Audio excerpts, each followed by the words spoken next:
Good morning and welcome to Hallam News. I'm Tom Dawson. And I'm Ollie Constable. Coming up on the programme today, we'll be talking about the RSPCA's latest appeal to get the public to adopt one of their many bull breed dogs.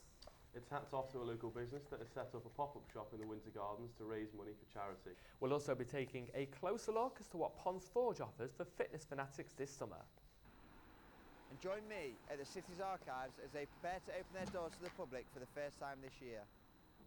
But first, Doncaster Sheffield Airport will celebrate its 10th birthday next week. It's one of the newest airports in the country, but it hasn't been without its problems.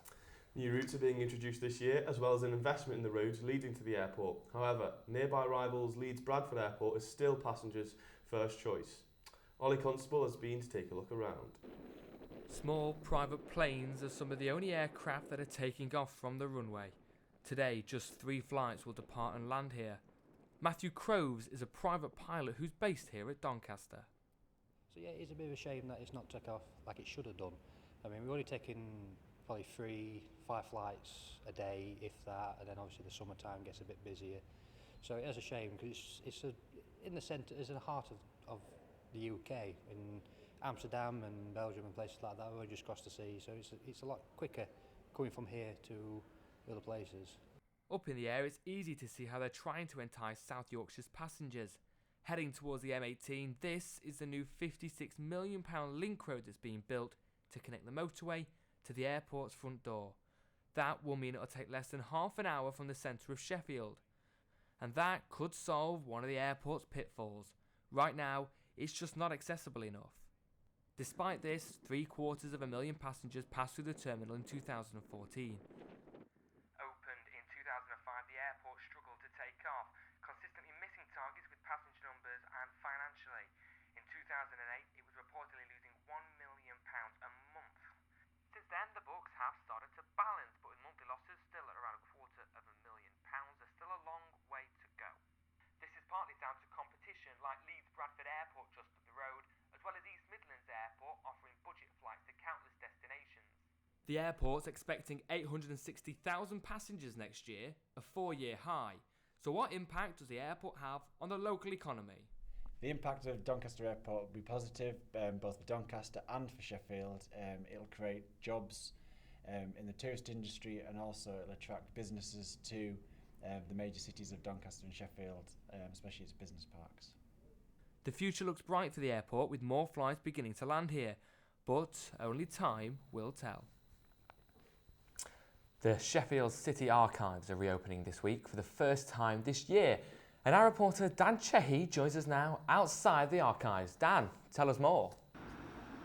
Thanks for that. I'm so outside the archives now on Shoreham Street in the centre of Sheffield. On Friday, the archives will open their doors for the first time this year, and the public will be able to see many of the city's treasures.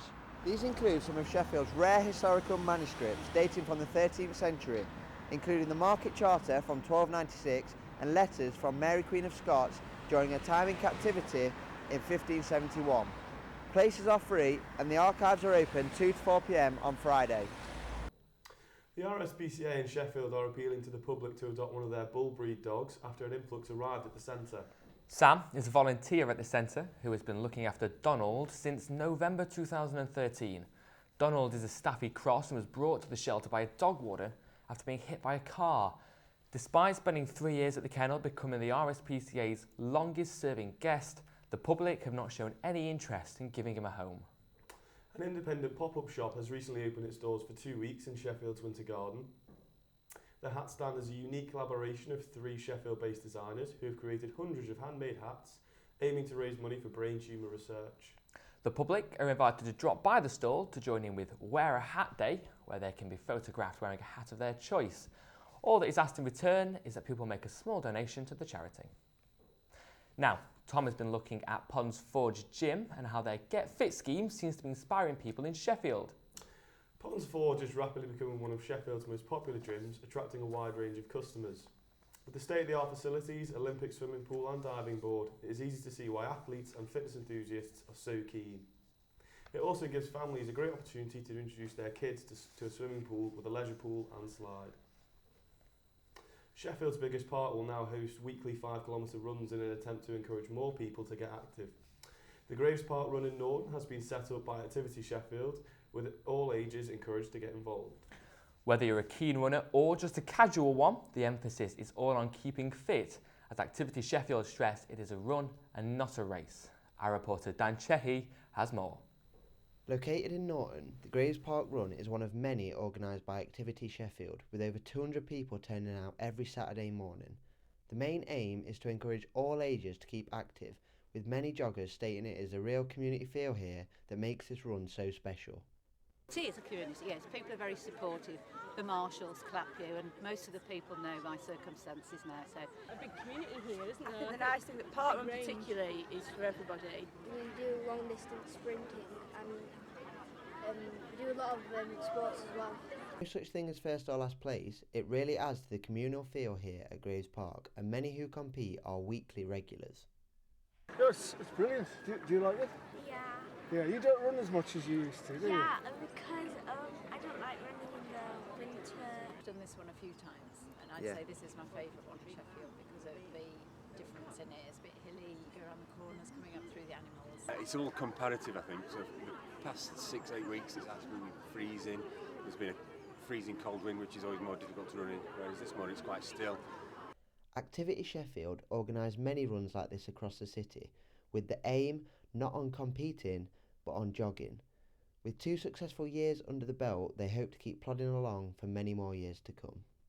It's our friendly atmosphere that helps to draw people to a course that's harder than some of the others in Sheffield, but they still come, just for the challenge. And I think it's a lot to do with the atmosphere that we have here at Graves, or I would like to think so anyway.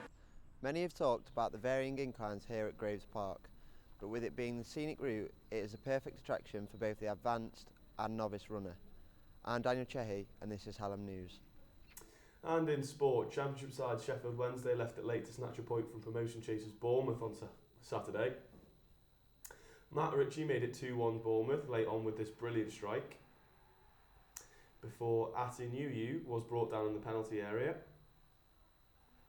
which Chris Maguire then converted to make 2-2. Sheffield United need just 1 point to secure their League One playoff place after a 1-1 draw against Bradford City at home.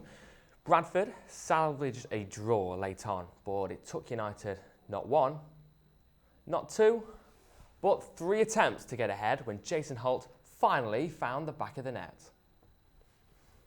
Finally, we have the weather. So, Petra, is it time for us to ditch the knitwear? Yes, summer is on its way. Today there will be a cool breeze in the air and it might be a bit cloudy, although it should be staying dry. For the next few days, temperatures will be sticking to around 13-14 degrees. However, towards the weekend and towards next week, it will be rising to a fantastic 18 degrees, so it might be a good idea to keep your sun cream at hand. So with any luck, it might be barbecue weather. Have a good day and back to the studio. Thanks for that, Petra. That's it from us. I'm Ollie Constable. And I'm Tom Dawson. You've been watching Hallam News. Bye-bye.